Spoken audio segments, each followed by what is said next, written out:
Welcome back to Marvel Live from San Diego Comic-Con 2015. I'm Lorraine Sink, host and writer of Marvel's The Watcher, and of course we're brought to you by Marvel Future Fight from Netmarble, and I'm joined by Ann Foley, wonderful costume designer. You are such a talent. I'm so excited to have you. Well, thank you so much. Happy to be here. So you work on Marvel's Agents of S.H.I.E.L.D. Yes. How long have you been with the show now? Getting ready to start season 3. And you've been through the whole time. The whole time. I worked on the pilot as the assistant costume designer, and then they hired me to take the show over when it went to series. And is that just like an insane amount of work? You have a huge cast now. Yeah, we do. And I mean, yes, it's a lot of work, but it's really rewarding and it's fabulous. You know, I have an amazing cast. I'm so lucky, and yeah. Yeah, that's awesome. So, how have these characters evolved? You know, you started with the pilot, now you're going into season 3. Like, Skye has been through so much. She started out as this sort of civilian.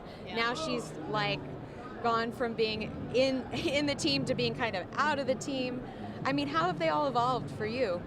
Well, I think that season 1, we really were very successful in designing 6 very identifiable characters. Mm-hmm. And in season 1, we had that transition with the fall of S.H.I.E.L.D. Right. And the show got a little darker, and that was sort of the decision was at the beginning of season 2 was it's darker, they've grown up with all of the events at the end of season 1, and we wanted their costumes to reflect that and the change, and I think that we were really successful in that, taking it a little darker, a little edgier, but still staying true to the characters that we established in season 1. So when you're choosing how you're going to dress everyone, do you try to kind of make it have an overall look, or do you really kind of think of people individually? I think it's a little bit of both. I work really closely with the production designer, and we have a palette that we try to stick to. And but it's a collaboration with everyone, and especially with the writers. I've always said I work really closely with Marissa Tancherone.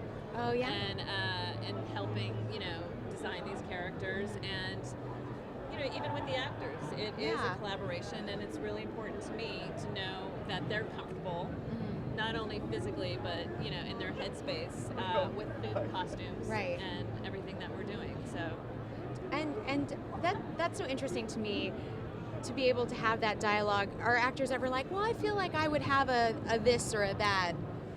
Well, sometimes. I mean, these are their characters, and so it's always important to me to listen to what they have to say, so that their voice is apparent in their character, not just in the acting, but also in the style that we're designing for their characters.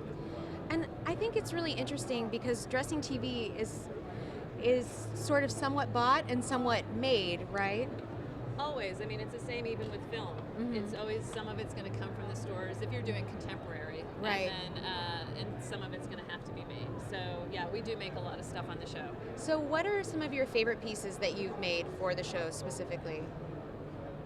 Well, let's see. I mean, I have a combination of things that bought and made. I always say that one of my favorite things that I've gotten to do is dress Coulson and May as Fitz and Simmons when they went undercover in season 1. Oh, it's so great. Best fittings ever. So funny.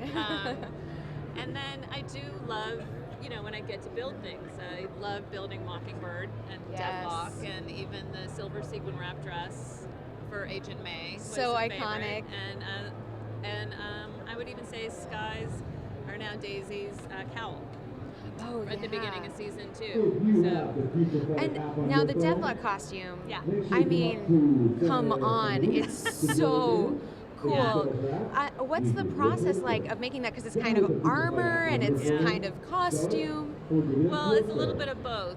Legacy Effects, who Marvel works with quite a bit, they are famous for making the Iron Man suit. I worked with them in helping build his costume. And it was great. We 3D printed it, and cool. It was 3D printed, and then it was molded and painted, and has working lights in it. It's great. Yeah, it's fun. Isn't that really gratifying to just design something? And do you have to design that in like a 3D program, or do you just sketch? Well, we did the illustration, and then we gave it to one of the illustrators at Legacy who created it in ZBrush. And then after it was created in ZBrush, it went to the 3D printer.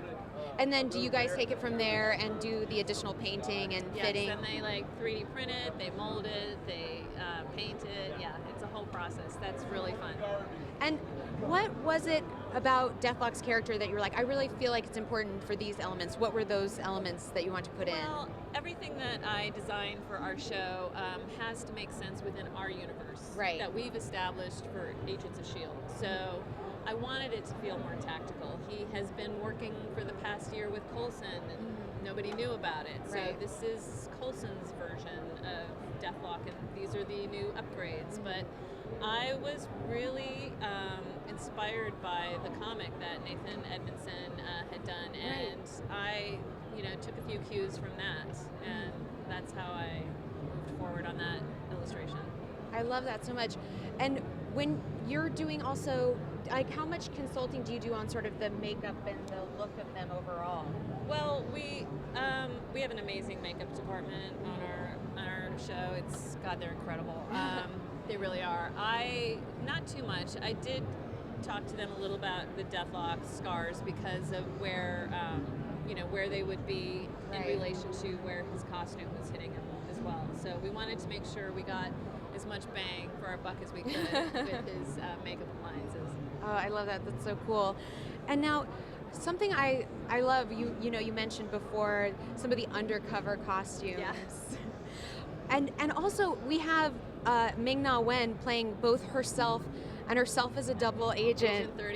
Agent 33. How do you dress those characters differently?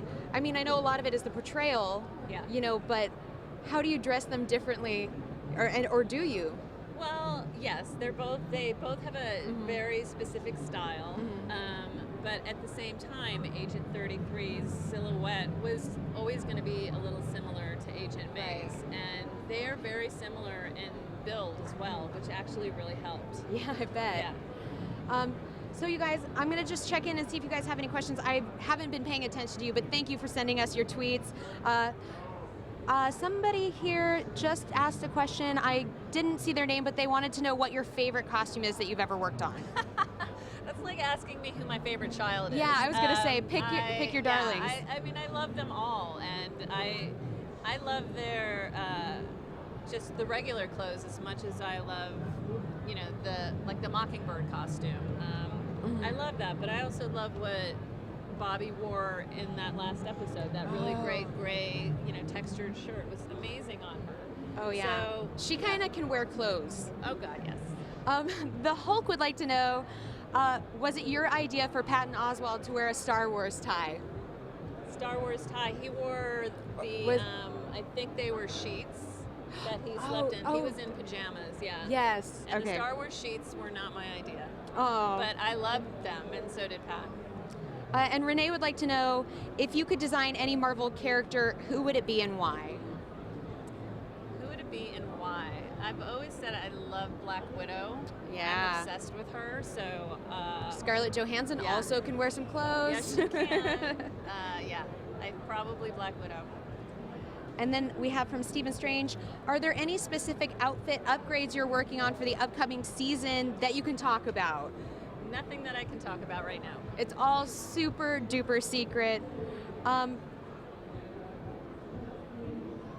Well, we're getting towards the end of our time, but thank you guys so much for sending in your questions. Absolutely, Where can people find you online? Twitter, afoley24, and Instagram is ann.foley. Awesome. And you guys, check out the 3rd season of Marvel's Agents of S.H.I.E.L.D. coming to ABC on Tuesdays, I believe September 29th. I think so, yeah. So check it out. We'll be back with Marvel Live. So